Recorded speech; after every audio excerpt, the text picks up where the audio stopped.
আজকে দক্ষিণাবর্ত শঙ্খ গৃহে স্থাপন করবেন।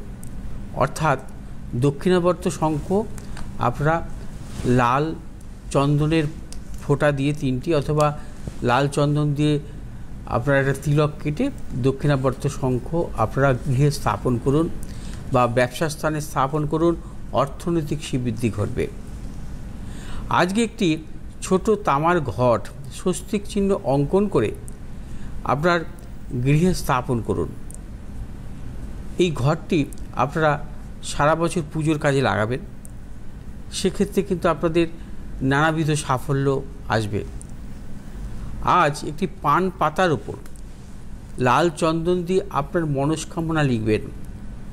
সেই মনস্কামনা লিখে আপনি কোনো প্রবাহমান জলে ভাসিয়ে দেবেন এবং পুজো শেষে এবং পুজো পাঠে আপনার সংকল্প করে নেবেন নাম গোত্র দিয়ে, আপনার মনস্কামনা পূর্ণ হবে।